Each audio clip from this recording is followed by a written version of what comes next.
xilligan aynu joogno waxaa hubaal ah in suuqa shaqadu uu si degdeg ah isku beddelayo maalin walbana waxaa soo baxaya shaqooyin iyo xirfado hor leh halka aad arkaysid dhalinyaro 5 sano jaamacad dhiganaysay oo shaqo la'aan meheradaha u fadhiya. haddaba waxaa dhacda in dad badan ay isweydiiyaan su'aal u dhigan ma shahaado jaamacadeed inaan qaato ayaa fiican mise barashada xirfad iga caawin karta inaan anigu shaqo samaysto. dabcan jawaabta arrintan ma fududa, waxayna ku xiran tahay yoolka qofka, kartidiisa iyo xaaladda dhaqaale ee uu ku sugan yahay. muuqaalkan kooban waxaan kuugu iftiiminaynaa farqiga u dhexeeya labada waddo iyo waxa ay mid kasta la gaarka tahay.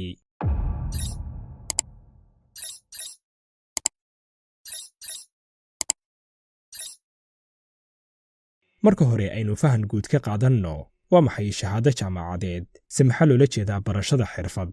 shahaadada jaamacadeed dabcan waynu wada naqaanaa oo waxaa loola jeedaa dukumenti rasmi ah oo uu helayo ardaygu marka uu dhammeeyo waxbarasho caadiyan socota 3 ilaa 5 sano.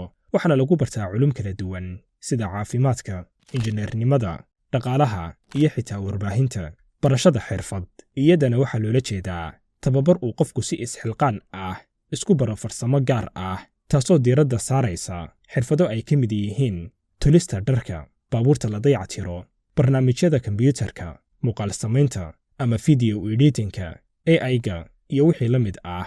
wuxuuna qofku sida caadiga ah ka baran karaa dhowr meeloodba, sida inuu aado goobo farsamo ama qaato koorsooyin online ah ama xitaa inuu si foolka fool ah ula fariisto waaya arag yaqaana xirfaddan oo toos u bara.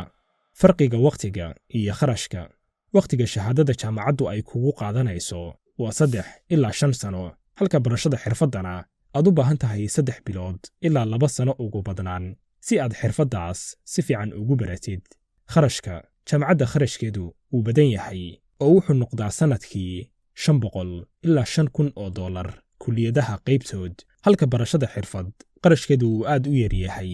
badanaa meelaha qaybtood waxaadba ku baran kartaa xirfadda si lacag la'aan ah, halka koorsooyinka ugu badanna aad ku baran kartid lacag ay ugu badan tahay $100. taasi oo ka dhigan in barashada xirfad ay tahay mid ku habboon qofka aan haysan dhaqaale badan ama doonaya inuu si degdeg ah shaqo u helo.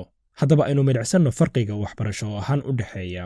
jaamacaddu waxay xoogga saartaa waxbarasho fikir iyo cilmi baaris ku dhisan, ama haddii aynu si kale u dhahno, jaamacaddu waxay ku dhisan tahay theory, halka xirfadda uu qofku baranayo khibrad gacmeed, samaynayana waxqabad ku dhisan itus oo itaabsi.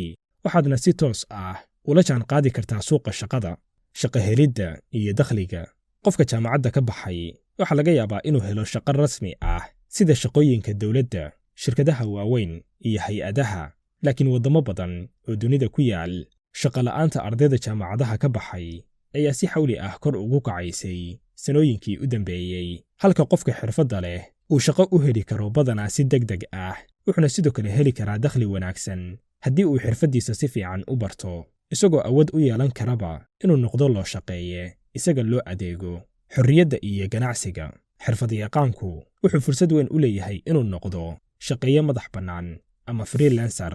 sidoo kale wuxuu awoodaa inuu ganacsi u gaar ah oo uu isagu maamusho uu samaysto, halka jaamacadluhu uu u baahan yahay waaya aragnimo dheer iyo xilliyada qaar shahaadooyin kale ka hor inta uusan noqon ganacsade ama uusan gaarin jago sare.